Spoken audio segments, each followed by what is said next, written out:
Hey again, it's Christina from Sunshine and Flora. So in this video, I want to share with you guys my 2024 seed starting calendar.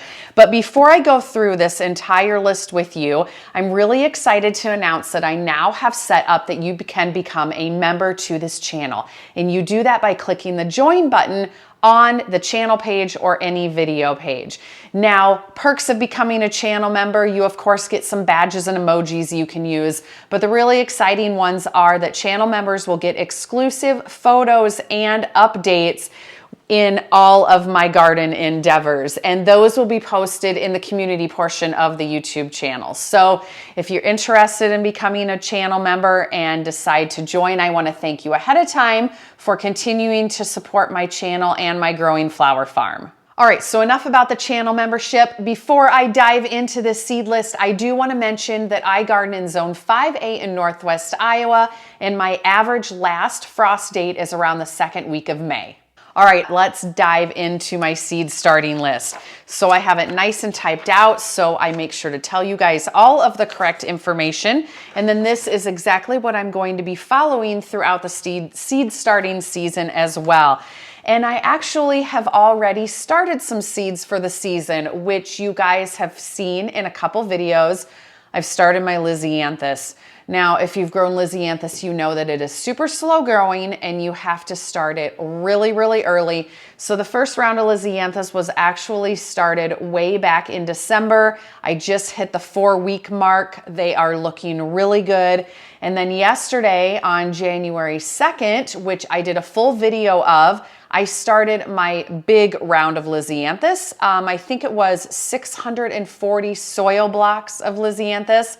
Really excited to have those. I have 3 trays full.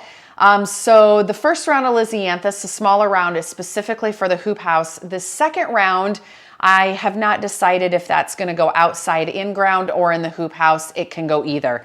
But really glad to have that checked off the list. So the next thing that I will be doing, which will be the mid to end of January, is my winter sowing. Every year I really like to do winter sowing because it is such an easy way to start seeds, a really cheap way to start seeds because you don't need to have all your special grow trays. You don't need special seed starting mix. You can just use potting soil that you have on hand. So towards the end of January, I have maybe 6 to 8 varieties I'm going to do that with, and I will make sure to do a video on that for you guys as well. Then we get into all of the seed starting that will be indoors under my grow lights. So February 1st, that is when I plan to start all of my hoop house snapdragons. Now, snapdragons, you start 8 to 10 weeks before you will be planting them out in the garden. So I would like to plant my snapdragons out in my hoop house mid-March or April 1st. So February 1st, I will be starting all of the snapdragons for the hoop house. Now, 2 weeks later, on February 15th, I plan to start all of the stock for my hoop house. All the stock that I'm growing this year will exclusively be grown in the hoop house because I think that that will be the best growing conditions for that. I also can plant it out very early. Either mid-March or the 1st of April. Stock, you need to start 5 to 6 weeks before planting it out. So February 15th, starting the stock. Also around February 15th is when I'm going to start rooting my dahlia tubers for cuttings. Now, I did this last year. I have videos on it. I'm going to be doing the same thing this year. The dahlias that I took cuttings of developed into full plants with blooms. They produced tubers, and it was a really great way to get earlier dahlias. So February 15th, I'm going to pull some tubers from the ones that I'm storing in my basement and start rooting them for cuttings, and I will make sure to share that with you guys. And the third thing that I'm going to do around February 15th is starting to pre-sprout my anemone corms and ranunculus corms. That will also go in the hoop house. That is a really fun project, a really big project. So mid-February, I will be doing that as well. Okay, next thing on the list is the 3rd week of February or so. I put kind of third week as a general timeline because I know I want to do it the second part of February, not as late as March 1st. So third week of February, somewhere in there. The past few years, I've been growing a lot of the annuals, not coneflower annuals, but bedding annuals that I plant in my planters and my window boxes, just as a way to save a little bit money. So things like petunias, coleus, impatiens, dusty miller. So the third week of February, I'm going to be starting all of those seeds, and those I will start in soil blocks, but then they will be potted up into the 4-inch pots, just like you buy at a garden center, and they can grow big from there to be planted out in my pots and window boxes in front of my business. So really excited for that. I may do a whole separate video on all the varieties that I'm doing for that. Comment below if that would be useful for you.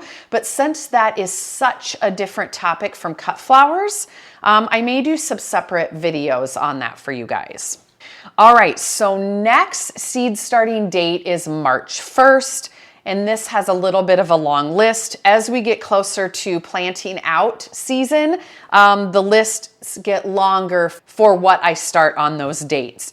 So March 1st, the week of March 1st, I will be starting ageratum, the Amazon dianthus, yarrow, mahogany splendor hibiscus, craspedia, mountain mint, bupleurum, a columbine barlow mix, which will be totally new to me this year and should be a perennial in my area. And then also my second succession of snapdragons. So the first snapdragons for the hoop house were started way back on February 1st. So March 1st, I'm going to be doing the rest of my snapdragons, and these will get planted out in the in-ground area of the garden. Last year I had snapdragons in both places and they bloomed at different times and I really loved it, so I'm doing the same thing this year. Okay, so a week or two later in mid-March, I'm going to be starting honeywort, feverfew, rudbeckia, which is a perennial in my area. I'm going to circle back to talking about that. Gomphrena and clary sage. Clary sage is going to be a new one for me this year. I want to try that as a filler. But back to the rudbeckia, that is a perennial in my area, and I had a rudbeckia patch last year that was the second year rudbeckia. But in reformatting and removing the greenhouse in that main garden space, I tore all of that rudbeckia out, and I'm going to start from scratch this year. I know the varieties that I like now, so I'm just going to start the varieties that I know I like and then have those grow on as perennials from there. I really like the Sahara mix. Beautiful varieties. That's going to be the main one that I start. I'm going to do a little bit of the Cherokee Sunset, and then I think I might try some of the Goldilocks, but I will update you guys on that. But anyway, that's the plan for the rudbeckia this year. All right, so the next round will be around the third week of March. These are all varieties that you start 5 weeks before planting out in the garden. Strawflower, Cosmos, Status, Amaranth, Dara, and all the varieties of Celosia that I'm growing this year. And then April 1st, which will be 4 weeks from planting out, I will start a round of zinnias inside, and then I will be doing my second succession of bupleurum. Now, my average last frost date is usually about the second week of May, so that's typically when I start planting things out in the garden. And once I start planting in the garden and the soil temperatures have risen, so mid-May or so, I do some direct sowing. And the things that I direct sow in the garden are zinnias, of course, cress, which is a filler, and cress I usually sow every 1 to 2 weeks because cress is a one and done, and then I will have that throughout the season. Sunflowers, I direct sow in the garden every 2 to 3 weeks to give me a continual supply of sunflowers the entire season. And then new to me this year, I'm gonna grow bread seed poppies, and I am super excited about growing these. Last year, I went a few times to a flower farmer friend to pick up some extra flowers, and one of the things that I got from her last year were some bread seed poppy heads. And I loved having those as accents in my bouquets. I only got 10 from her one time, but I just love how they looked. So this year I'm gonna grow my own bred seed poppies just for those poppy heads, and those will be direct sown in the garden once I can at the start of the season. So again, like I said, my average last frost date is around the second week of May. I am in zone 5A in Northwest Iowa, and so this entire seed starting schedule is based on that. So if you are in a different zone than me or have a different average last frost date, of course, make sure to taper your seed starting schedule to your zone. A really good resource besides your seed packets is the Johnny's website. You can go and look up any plant on the Johnny's website and it will tell you how many weeks before planting out that you start those seeds. So make sure to use that as a reference as well. I hope this video was helpful for you guys, and I have a lot more coming very soon as far as seed starting, garden planning, and everything. So I'm really excited to share a lot with you during the winter months. So stay tuned for all of that, and we will see you soon.